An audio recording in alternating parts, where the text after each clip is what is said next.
আসসালামু আলাইকুম, আশা করি আপনারা সবাই ভালো আছেন। আজকে আমি আরেকটি ভিডিও নিয়ে আপনাদের মাঝে হাজির হলাম।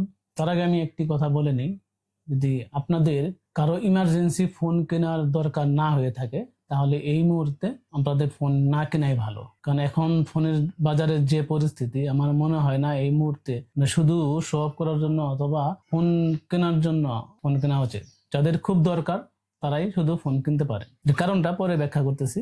আর আপনারা যদি আমার চ্যানেলে নতুন হয়ে থাকেন তাহলে আমার চ্যানেলটাকে সাবস্ক্রাইব করে অবশ্যই আমার চ্যানেলের সাথে থাকবেন এবং আমাকে অনুপ্রাণিত করবেন। চলুন তাহলে মূল ভিডিও শুরু করি।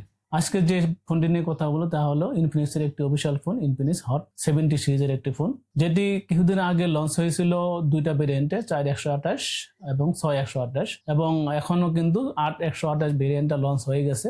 প্রথমে দামটা বলে নিই, যেটা হলো 4128 যে ভেরিয়েন্টটা, এটার দাম হলো 19,000 টাকা। 6128 যেটার দাম হলো, এটার দাম হলো 22,000 টাকা, এবং 8128 যে ভেরিয়েন্টটা, এটার দাম হলো 26,000 টাকা। 26,000 টাকা আপনি যখন খরচ করবেন তখন আপনি অবশ্যই চিন্তা করবেন যে আমি এখানে কি পাচ্ছি। মানে টাকা কিন্তু আসলে গাছে ধরে না।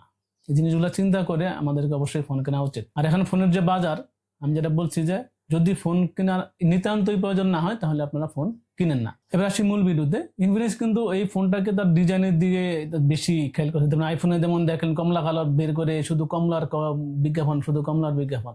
ইনফিনিক্স এই হট 70 সিরিজের এই ফোনটা কিন্তু তারা এই কালারটাকে বেশি গুরুত্ব দিছে এবং ডিজাইনটাকে বেশি গুরুত্ব দিছে। যারা ডিজাইন ভালো লাগে এবং এই কালারটা ভালো লাগে তারা কিন্তু নিতে পারেন। কিন্তু আমি দেখলাম আর 128 জিবি যে ভেরিয়েন্টটা, এটাতে কিন্তু এই কালারটা এখন দেখলাম না, পরবর্তীতে পাওয়া যাবে কিনা আমি জানি না। তো বাকি দুটো ভেরিয়েন্টে কিন্তু এই কালারটা পাবেন। এই কালারটা বিশেষত কি, যদি আপনারা মাইনাস টেম্পারেচার বা 0 ডিগ্রি টেম্পারেচার আপনার এই ফোনটাকে রাখতে পারেন তাহলে এটা একটা কমলা কালার ধারণ করবে, এবং টেম্পারেচার বাড়লে এটা একটু ফেড কালার ধারণ করবে। দুটো কালার কম্বিনেশন এখানে আপনারা পেয়ে যাবেন যদি আপনারা সেই টেম্পারেচারটা মেনটেন করতে পারেন। কিন্তু আসলে আমি এই ফোনটা কিনবো, ফোন কিনে কি আমি ফ্রিজে ঢুকে রাখবো? এই জন্য কি আমার ফোন কেনা? এটা আপনারা নিজেদের প্রশ্ন করবেন। আমাদের বাংলাদেশের প্রেক্ষিতে যতই শীত পড়ুক মাইনাস টেম্পারেচার কিন্তু আমাদের পড়ে না। সুতরাং আমাদের মাইনাস টেম্পারেচারতে গেলে আমাদেরকে ফ্রিজে রাখতে হয়, ডিপ ফ্রিজে রাখতে হয়। আর একটা বড় কথা, আমি যদি ডিপ ফ্রিজে রাখি মানে কিছুক্ষণের জন্য এটা কালারটাকে দেখানোর জন্য, কিন্তু এখানে কিন্তু IP64 তারা সার্টিফিকেশন দিয়েছে। যদি আপনারা ফোনটাকে খোলা ফোনটা রাখেন তাহলে কিন্তু ফোনটা নষ্ট হয়ে যাওয়ার একটা সম্ভাবনা থাকে। সুতরাং আপনারা যারা ফ্রিজে রাখবেন তারা কিন্তু অবশ্যই এটা প্রোটেকশন দিয়ে ফ্রিজে রাখলে অবশ্যই ভালো হয়।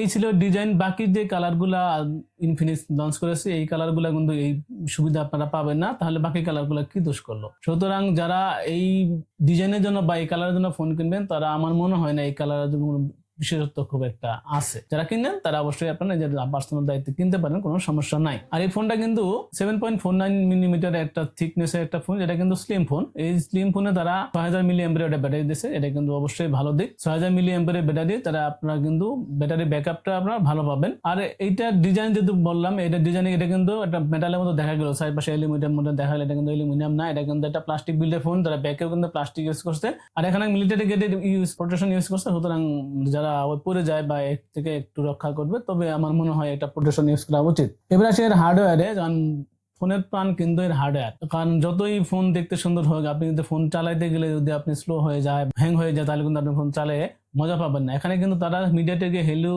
G100 আলটিমেট একটা প্রসেসর ইউজ করছে। আলটিমেট বা G100 কিন্তু প্রায় সেম ক্যাটাগরি প্রসেসর। আমরা যখন 26,000 টাকা একটা ফোন ইউজ করব বা ফোন কিনতে যাবো, তখন কিন্তু আমরা অবশ্যই সেখানে মিডিয়াটেক G100 প্রসেসর কিন্তু আমরা আশা করি না। এখানে কিন্তু আমরা অবশ্যই এর চেয়ে ভালো চিপসেট আশা করি। যদি আপনারা এই যে কম ভেরিয়েন্ট গুলা 6128 যেটা 22,000 টাকা, এটাও আমার কাছে একটা অ্যাক্সেপ্ট মনে হয়। 6128 যদি 20,000 টাকার মধ্যে হতো তাহলে এই ফোনটা আমার মনে হয় একটা ভালো ডিল হতো। যদিও ফোনের বাজারে যে অবস্থা, অবশ্যই ফোনগুলা আসলে এত কম বাজেটে এখন লঞ্চ করা যাচ্ছে না বলেই ফোন কোম্পানিগুলো ফোনও কম লঞ্চ হচ্ছে। তো ভিডিও শুরুতে আমি যে জিনিসটা বললাম, আপনারা যদি ফোন কেনার কারণে একান্ত প্রয়োজন না থাকে তাহলে এখনো এই মুহূর্তে আপনারা ফোন কিনেন না। এখানে যে জিপিউটা ইউজ করা হয়েছে এটা কিন্তু Mali G57, এটা কিন্তু আসলে একটা গেমিং জিপিউ না। যারা গেম খেলার জন্য এই জিপিউ খুঁজতেছেন বা এই ফোন নিতেন তারা কিন্তু এই ফোনটা থেকে দূরে থাকবেন। আমার মতে এখন এই বাজেটে অফিসিয়াল ফোন যদি কিনেন তাহলে আপনারা কেউ কিন্তু গেমিং চিপসেট ওলা ফোন পাবেন না। সুতরাং যারা গেম খেলবেন তারা অফিসিয়াল এই বাজেটে ফোন না কিনে ভালো, তারা কিছু বাজেট বাড়িয়ে অন্য ফোনের দিকে যাওয়া উচিত। শুধু এই ফোনের ক্ষেত্রে না, আপনার যে কোনো অফিসিয়াল ফোনের ক্ষেত্রে এই কথাটা প্রযোজ্য। এবার সেই ডিসপ্লেতে দেখেই আপনার কিন্তু অবশ্যই একটু খারাপ লাগবে। কারণ দেখেন এর যে বেজেল বা চিন বেজেল, আপনি কত বড় একটা চিন বেজেল দিয়ে রাখছে। যদি এখানে 5 হোল ডিসপ্লে দিয়েছে এটা কোনো ভালো। আর এখানে কিন্তু তারা কর্নিং গোল্ডের সাপোর্ট দিছে বলতেছে। কর্নিং গোল্ডের সাপোর্ট আমার মনে হয় খুব একটা প্রোটেকশন দিবে। ভালো রেপুটেশন দেবে। তবে এর চিন বেজেল এত দেখে কিন্তু আমার খুব খারাপ লাগছে, কারণ যদি 26,000 টাকা একটা ফোন আপনি কিনেন, সেই ফোনে এত বড় চিন বেজেল আমার আসলে দেখতে এখন, বিশেষ করে 26 সালে এত স্ক্রিন বেজেল, এত বড় চিন বেজেলের ফোন আসলে দেখতে আমরা অভ্যস্ত না। 6.78 ইঞ্চি একটা IPS HD প্লাস এর ডিসপ্লে তারা এখানে ইউজ করছে। তবে এই বাজেটে আমি অবশ্যই ফুল HD প্লাস এর ডিসপ্লে আমরা আশা করি। আমরা অ্যামোলেড না পেলেও আমরা কিন্তু ফুল HD প্লাস এর ডিসপ্লে কিন্তু আমরা অবশ্যই ডিজার্ভ করি, যদি আমরা বাজেটে 20 এর উপরে। এখানে 120 হার্জের হাই রিফ্রেশ দিচ্ছে বলতেছে কোম্পানি, কিন্তু সব অ্যাপসে আপনারা পাবেন কিনা সেটা কিন্তু না। তবে এখানে 500 ডিসপ্লে দিচ্ছে, এটা কিন্তু অবশ্যই ভালো একটা দিক। আর এবারে আসি তার ক্যামেরাতে, যেহেতু 26,000 টাকা আমার মনে হয় না এখানে ক্যামেরা সেন্ট্রিক ফোন বা এখন আমরা পাবো এই বাজেটে। তবে এখানে যে পিছনে যে ক্যামেরা আমরা দেখতে পাচ্ছেন, এখানে কয়েকটা লেন্স দেখা গেল, এখানে কিন্তু আসলে একটা কাজের লেন্স, যেটা কিন্তু 50 মেগাপিক্সেলের একটি লেন্স পাবেন। সেটা দিয়ে আপনারা মেইন লেন্স, এটা দিয়ে আপনারা ছবি তুলতে পারবেন বা ভিডিও করতে পারবেন। একটা এই লেন্স আছে, এটা কোনো কাজের না। তবে 50 মেগাপিক্সেলের যে লেন্সটা দেওয়া আছে, এটা দিয়ে কিন্তু আপনারা ডে টু ডে লাইফে মোটামুটি ভালো ছবি তুলতে পারেন। তবে আহামরি ভালো ছবি আপনারা কিন্তু তুলতে পারবেন না। যদি আপনারা কন্টেন্ট ক্রিয়েশনের জন্য ফোন কিনেন বা খুব আহামরি ক্যামেরা চান, তাহলে কিন্তু এই ফোনটা আপনার জন্য না। এখানে ফ্রন্টে তারা 8 মেগাপিক্সেলের একটা ক্যামেরা দিয়েছে, এটা দিয়ে আপনারা ডে টু ডে লাইফে রেগুলার কাজ চালানোর জন্য আপনারা ছবি তুলতে পারবেন। খুব একটা আহামরি ছবি তুলতে পারবেন না। এখানে আপনার ব্যাকে যে ক্যামেরা, এটা দিয়ে 2K তে 30 fps ভিডিও করতে পারবেন, এবং ফ্রন্ট ক্যামেরা দিয়ে আপনারা 1080p তে 30 fps ভিডিও করতে পারবেন।